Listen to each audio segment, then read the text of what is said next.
Kemerosotan Kerajaan Johor Riau sejak kematian Sultan Mahmud Shah II telah memberikan banyak krisis sehingga berlaku kemasukan pengaruh kuasa Bugis.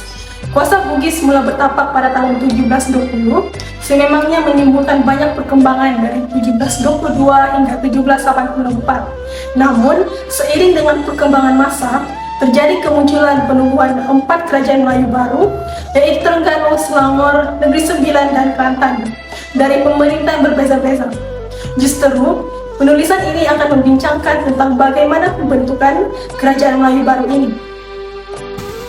Penubuhan kerajaan baru di Terengganu bermula 1720. Tun Zainal Abidin, putra Bendahara Johor Tun Habib Abdul Majid, telah ditabalkan sebagai Sultan Terengganu dengan gelaran Sultan Zainal Abidin di Tanjung Baru, Kuala Berang.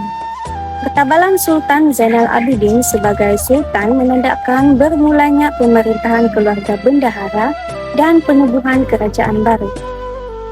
Berdasarkan buku sejarah, Terengganu dan Terengganu dari bentuk sejarah mengatakan bahawa Tun Zainal Abidin kepatani dengan gerakan pembunuhan Paduka Raja Wan Abdul Rahman. Setelah Paduka Raja dibunuh, Tun Zainal Abidin yang berada dalam perahu anak Paduka Raja telah dihalau dan tiba di Patani, lalu diambil sebagai anak angkat oleh Nang Chayang, Raja Petani. Pada 1697, Tun Zainal Abidin pulang ke Johor setelah mendapat kabar kematian Bendahara Tun Habib Abdul Majid. Setelah beberapa hari di Johor, Tun Zainal Abidin pulang ke Patani untuk memberitahu beliau dianugerahkan negeri Terengganu. Dengan itu, Tun Zainal dengan restu Raja Patani berangkat ke Terengganu bersama-sama dengan 80 kelami dan ditabalkan menjadi Sultan Terengganu pada 1720-an.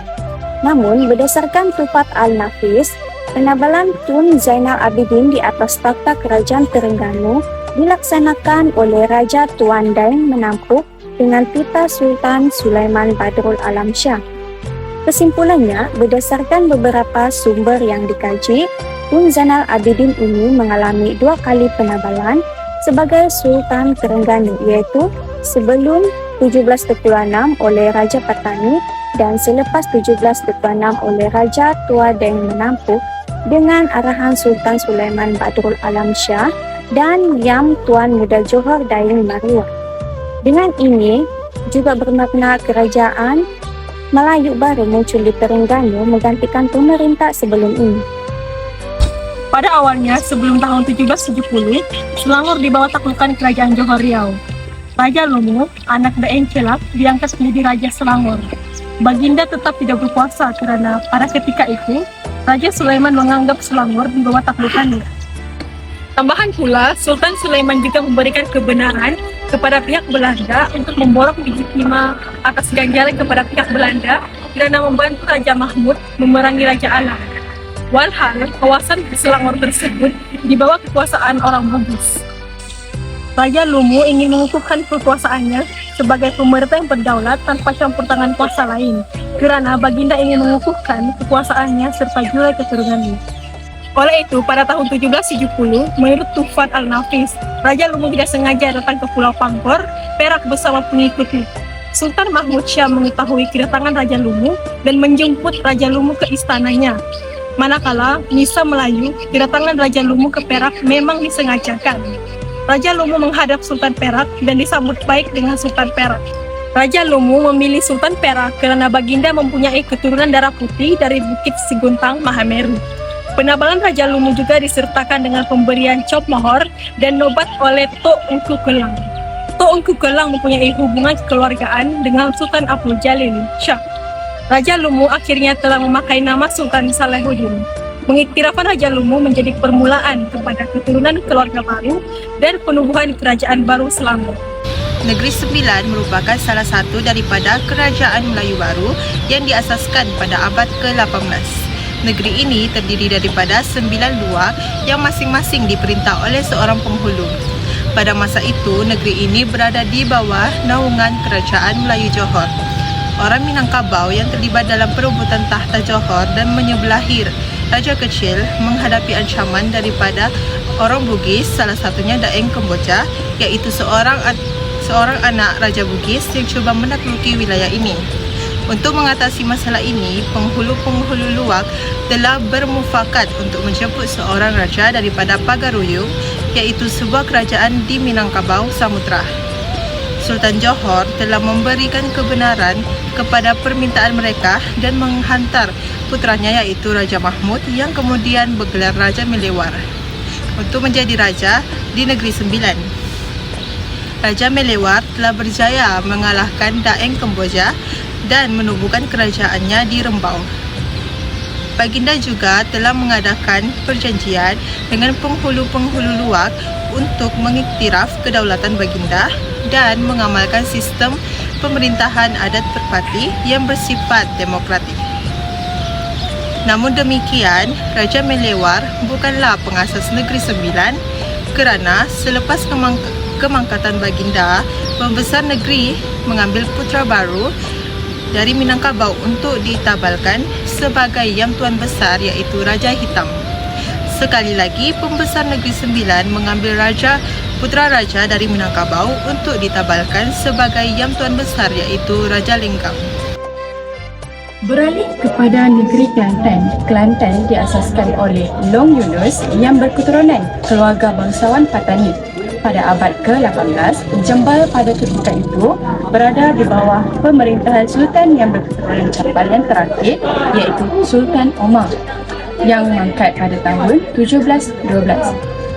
Sultan Omar bersahabat baik dengan Datuk Pengkalan Tua Patani dan disebabkan hubungan persahabatan ini, Datuk Pengkalan Tua Patani menghantar dua putranya ke Kelantan iaitu Long Bahar dan Tuan Solong. Pada ketika itu, Long Bahar telah berkahwin dengan Raja Pah dan mendapat putra iaitu Long Sulaiman. Manakala perkahwinan antara Tuan Solong dan Cik itu telah dikurniakan dua orang putra yang bernama Long Muhammad dan Long Pandak. Pada tahun 1712 Masehi, Sultan Omar telah memangkat dan tahtanya digantikan oleh menantunya iaitu Long Bahar. Namun, setelah mangkatnya Long Bahar, tahta tersebut diserahkan pula kepada putranya iaitu Long Sulaiman. Dan Long Sulaiman ini telah dikurniakan tiga orang cahaya mata iaitu Tuan Dewi, Tuan Kembang dan Long Yunus. Semasa pemerintahan di bawah Long Sulaiman, telah berlaku beberapa konflik dalaman yang menyebabkan Long Sulaiman dibunuh oleh menantunya Long Deraman yang ingin meluaskan kuasanya. Namun begitu, tahta itu tidak diteruskan oleh putra baginda iaitu Long Yunus, tetapi sebaliknya Long Deraman telah melantik Long Pandak iaitu putra Tuan Solong untuk memerintah. Hal ini menyebabkan wujudnya pemerintahan keluarga pemerintah yang baru. Namun begitu, kekuasaan Long Deraman dan Long Pandak tergugat apabila Long Yunus merebut kembali tahta kerajaan Kelantan dan dengan meminta bantuan daripada Sultan Mansur I Terengganu.